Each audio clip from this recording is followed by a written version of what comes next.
मैं देवों के देव महादेव के चरणों पर प्रणाम करती हूँ। मैं गौरी पार्वती मैया भवानी के चरणों पर प्रणाम करती हूँ। मैं कार्तिक गणेश दोनों भैया के चरणों पर प्रणाम करती हूँ। मैं सभी देवी दुर्गा के चरणों पर प्रणाम करती हूँ। जितने गुरु भाई बहन लोग उनको मैं प्रणाम करती हूँ और महादेव से ही दया मांगती हूँ। हे महादेव, आप सब पर दया कीजिए, आप पल पल दया कीजिए। हे महादेव, गुरु भाई बहन लोग, आज आप लोग मैं एकदम भोला ना समझ भक्त की शिव चर्चा कथा सुनाने वाली हूँ। कैसे अनजाने में लोग भगवान को पा लेते हैं और जो इतना साधना पूजा पाठ करते हैं उन्हें कैसे भगवान पर प्रसन्न नहीं होते हैं। अजय अनजाने में ही वो ऐसा क्या करते हैं या अनजाने में ही प्रभु को पा लेते हैं। इसी के बारे में शिव चर्चा कथा है। गुरु भाई बहन लोग, एक गांव में मोहन रहता था। मोहन बहुत ही भोला था। उसे पूजा पाठ के बारे में कुछ मालूम ना था। लोग रोज आते और प्रभु के दूध चढ़ाकर जाते। लोग देखते कि दूध में पानी मिलाकर महादेव पर उछल रहे हैं। मोहन कहता, अपने तो दूध लोग असली पीते हैं और भगवान के मुझे लिए नकली दूध पिलाते हैं पानी वाला। मेरा महादेव तो दुबरा जाएंगे ऐसे। उसके मन में ऐसा भावना था। लोग कितना गुरु भाई में देखते होंगे कि दूध में पानी मिलाकर अब भगवान को भी थोड़ा सा रख देते हैं, जल देते हैं। तो इसी तरह उसने दूध में पानी मिलाकर किसी को महादेव पर ढारते हुए देखा था, भर लोटा करके। तो मोहन ने सोचा कि अपने तो दूध लोग खाते हैं, वहां बैठ कर लाते हैं और भगवान को पानी मिलाकर दूध चढ़ा रहे हैं, पिला रहे हैं। मेरा महादेव तो दम दुबरा जाएंगे। ऐसा मन में भाव लाकर वो बड़ा सोचता कि लोग कैसे कैसे आदमी हो गए हैं। और उधर महादेव और माता पार्वती मुस्कुराते और कहते, माता पार्वती कहती महादेव से कि हे भोलेनाथ, ये भक्त तो आपके लिए बहुत चिंतित है कि आप दुबले हो जाएंगे। देखिए भक्त कैसे आपका ध्यान रख रहा है। ऐसा सोचकर उसे चिंता रहती मोहन को। और मोहन सोचता कि मैं कैसे सबके माना करूं, मेरे घर में काम धंधा रहता है। वो देखता तो लोग को बोलता, कह रहे दूध नहीं तो मत चढ़ाओ, जल ही ढारो, मगर पानी मिलाकर मेरे भगवान को ना पिलाओ। लोग कहते, ये क्या जाने पूजा के मर्म, आप तो पूजा करता नहीं है, ऊपर से हम लोग की पूजा को भंग करता है। सब पुजारी लोग जाते ऐसे कहते उन्हें। एक दिन भोला क्या देखता है मोहन कि भोले बाबा के लगे ढेर सारा अगरबत्ती धूप बार के रखा हुआ है। अब मोहन सोचता है कि पहले तो लोग दूध पिलाते थे पानी वाला भोले बाबा के, अब लोग इतना सारा धुआं करके भगवान के पास रख दिए हैं। मेरे भोले बाबा को तो नाक मुंह में सब धुआं जा रहा होगा। प्रभु कैसे रह रहे होंगे, कैसे सांस ले रहे होंगे। हम लोग के पास कोई अगर आग बार के रख देता है, धुआं तो घर में से बाहर निकालने लगते हैं। पूजो पाठ होता है, हवन होने लगता है, तो हम थोड़ा बाहर करते हैं कि थोड़ा सा धुआं कम हो जाए। अब मेरे प्रभु के पास बाहर कर इतने सारे धुआं रख दिया है लोग। और वो जाकर कहता है कि हे महादेव, कल से मैं आपको अपने घर को ले चलूंगा, आप मेरे घर भोजन करने आइएगा। मैं जा रहा हूँ और जाकर बढ़िया ऐसे सब चीज़ सामान लेकर घर खाना बनाऊंगा। आप यहाँ भोजन के लिए ही नहीं बैठे हुए हैं कि मुझे लोग भोजन कराएंगे। कल मैं आपको अपने घर ले जाकर अच्छे अच्छे पकवान बनाकर भोजन कराऊंगा। आपको पानी वाला दूध धुआं का सामना नहीं करने पर दूंगा, क्योंकि मैं प्रभु आपको पास कब तक बैठा रहूंगा, मुझे भी काम धंधा होता है। मैं आपको अपना घर ही लेकर चलूंगा और वहीं पर रहिएगा। ना दूध वाला पानी मिलेगा और ना आपको भोजन की दिक्कत होगा। मैं भोजन बनाकर आपको खिलाऊंगा, ना धुआं के पास रहना पड़ेगा। ऐसा सोचकर महादेव बड़ी प्रसन्न, बहुत हंसते कि देखो मेरा भक्त कितना ही भोला है, कि मेरे लिए कितना सोचता है। सब लोग सोचते हैं। गुरु भाई बहन लोग, आप लोग देखे होंगे कितना मंदिर में लोग जाते हैं, टमाटा के सिंदूर मांग के बदला आंख में सब भर कर चले आते हैं। वो गुरु बहन ये नहीं सोचते हैं, ये कह रहे थे चुटकी से अच्छा से माँ के सिंदूर लगाएं।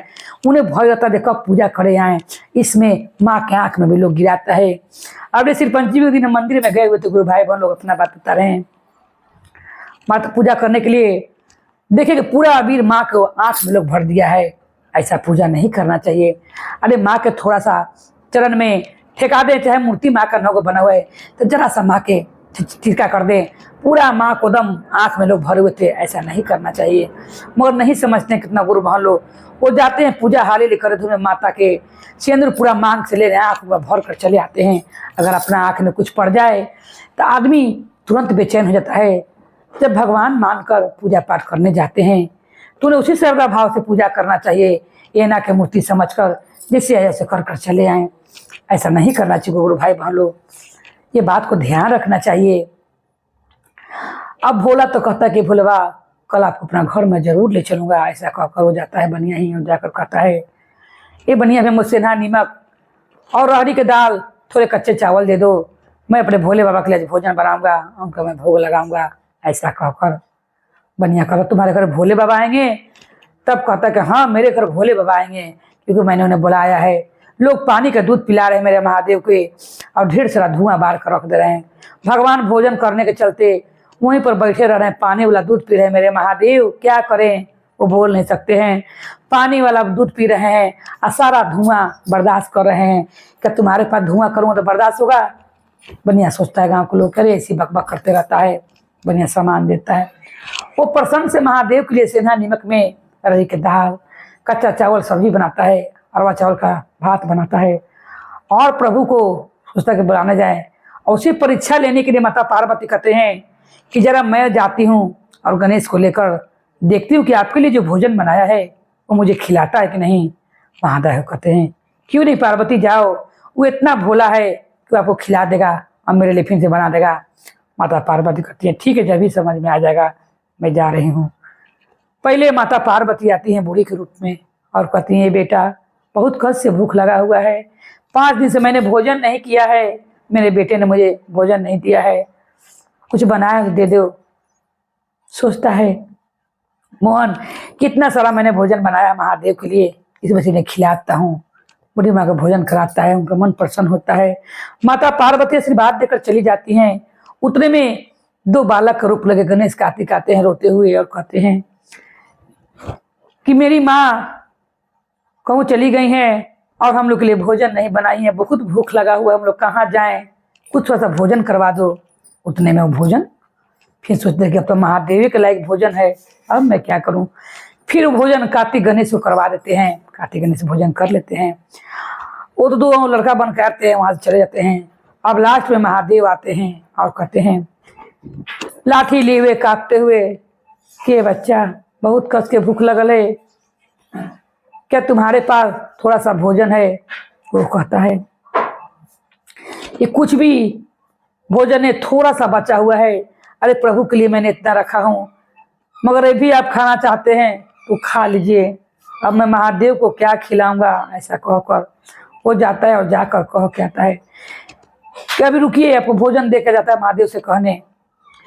भोजन करवा कहता है कि हे प्रभु, वो भी महादेव भोजन करके चल जाते हैं कि हे प्रभु मैं आपके लिए कल भोजन बना दूंगा, आज आप मुझे क्षमा कर दीजिए, आज और पानी वाला दूध आप पी लीजिए और धुआं में रह लीजिए, कल से मैं अपने घर के आपको ले चलकर भोजन करवाऊंगा।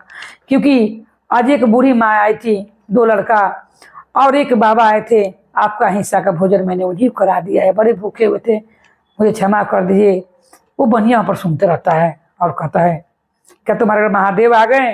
कहते मैंने भोजन बनाकर बुलावे ही नहीं आया तो कैसे आएंगे। तले प्रभु मंदिर में से आवाज निकलता है कि हम लोग पूरा परिवार तुम्हारे यहाँ भोजन कराएं, तुम्हारा दिल बहुत साफ है, तुमने एक भूखे को भोजन करवाया है। वो बूढ़ी माँ को याद नहीं, माता पार्वती थी और वो कार्तिक गणेश थे और महादेव। पूरा परिवार मंदिर में दर्शन देते हैं। दर्शन पाकर एकदम प्रसन्न हो जाता है मोहन और प्रभु से कहता है कि हे प्रभु आप लोग आकर मेरे हाथ का भोजन कर गए। महादेव कहते हैं हाँ मैं भोजन कर गया, तुम्हारा श्रद्धा देखकर। तुमने पहले मुझे नहीं एक भूखे को पेट भरा है, तुम्हारा मन बहुत साफ है, मैं तो भोजन कर लिया। ऐसा कहकर बोलते हैं महादेव अगर तुम मुझे यहाँ से उठा कर ले जाओगे फिर लोग कैसे पूजा पाठ करेंगे, तुम्हारे पास रहेंगे तो तुम ऐसा करो कि तुम भी मुझे पूजा पाठ करना और लोग के भी करना। उसका भाव था, श्रद्धा था इतना अच्छा। तो मोहन कहता है कि आपको बहुत सारा धुआं लगता है। प्रभु ने कहा ठीक है धुआं लगता है, तुम आकर जरा हटा दिया करना, लोग को समझाया करना कि मेरे पास ढेर अगरबत्ती बार के ना रखें। कहता है कि ठीक है भगवान, अगर आपकी ऐसी जरूरत है। और लोग आपको पानी वाला दूध पिलाते हैं, उसके बारे में मैं क्या कहूँगा। तब प्रभु ने कहा कोई बात नहीं है, जिसके पास जितना है वो चलाता है, जिसके पास जितना है उतना कर रहा है। तुम धुआं के लिए खाली कह देना कि लगे सिटा कर हमें ना बाड़े। वो कहता है ठीक है, ऐसा कहकर चलो बढ़िया। कहता है क्या तुम्हारे घर महादेव भोजन करने के लिए आए थे? मोहन कहता है कि पूरा परिवार ही भोजन करने के लिए आए थे, और भोजन करके प्रभु चलिए गए। अब मुझे समझाए हैं कि जो जो भी अगरबत्ती बारे लगे आए उन्हें कहें जरा भगवान से मुझसे हट के बारने के लिए, कि मुझे भी धुआं लगता है।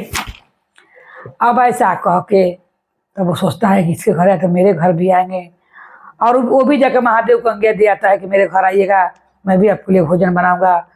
वो भी बढ़िया प्रेम से भोजन बनाता है, और उसके घर भी परीक्षा लेने के लिए महादेव, माता पार्वती, कार्तिक गणेश ऐसे ही जाते हैं। मगर गुरु भाई बहन लोग, वही बूढ़ी माँ पहले जाते तो कहते हैं कि मैं तुम्हारे लिए भोजन नहीं बनाया हूँ, अपने महादेव के लिए बनाया हूँ। जैसे जैसे मोहन कह देता है कैसे कैसे भोजन बनाना है, कैसे कैसे खिलाना है, मगर वो ये नहीं कहता है कि किसी को भोजन नहीं करवाइएगा। इसका मन में तो छल था बनिया के। अब ये आते हैं तो क्या कहते हैं, सुनो मैंने भोजन बनाया महादेव के लिए, तुम्हारे लिए नहीं। बूढ़ी माँ वहां से चली जाती हैं। फिर कार्तिक गणेश आता है, उन्हें भी रोते हुए बालक को देखो, जब माया नहीं आती है बनिया को, उन्हें भी लौटाते हैं। लास्ट में महादेव बूढ़े को रूप लेकर आते हैं, उन्हें भी लौटाते हैं और भोजन करने के लिए निकलते हैं। और तब महादेव के मंदिर में जाकर बनिया कहता है कि ये महादेव, मैंने किसी को भोजन नहीं कराया है, चलिए आपके लिए भोजन तैयार है। तब प्रभु कहते हैं मैंने तुम्हारे दरवाजा पर से घुमाया तो तुमने भोजन ही नहीं करवाया, तुम्हारे से दुष्ट घर कौन जाएगा? जो एक बूढ़ी माँ का दुख को ना समझा, उसे भोजन ना करवाया, दो बालक रोते हुए तुमने उसे भोजन नहीं कराया। तुम्हारा मन में था कि प्रभु आएंगे तो मुझे कुछ दे कर जाएंगे, क्योंकि महादेव ने उसे जिस दिन भोजन करने लिए गए थे और जिस जिस थाली में खाए थे गुरु भाई बहनों, सब सोना का थाली गिलास हो गया था। वही तो सोचता है बढ़िया कि मेरे घर प्रभु आएंगे तो उसी बर्तन में खाएंगे, सब सोना के हो जाएगा बर्तन, और सब चीज भंडार पूरा भर जाएगा। प्रभु जब घर में आए थे, जिसके घर में प्रभु पधार दे उसे घर में क्या चीज की कमी रह जाएगी। मोहन का घर पूरा अनधन से भर गया था। इसी लालच में ये बनिया ने ऐसा किया था। तब वो कहता मुझसे प्रभु गलती हो गया, अब से मैं वैसा ही करूंगा। महादेव ने कहा तुम्हारे जो मन में था वो मुख पर आ गया, और जो मोहन के मन में था वही मुख पर आया। तो उसका मन साफ था, तुमने उसका देखा देखी किया, इसीलिए तुमने ऊपरा का मन से किया। तुम्हारे ऐसा निर्दय के घर में कौन जाएगा? ऐसा कहकर प्रभु ने उसे घर नहीं गया। और मोहन को प्रभु ने जो बात की आज्ञा दिया था, मोहन जो भी जाए उन्हें कहे कि जरा हट कर धूप दिया बारिये, वही बात का ध्यान करने लगा। और मोहन वहां पर रहकर भगवान की रखवाली करने लगा।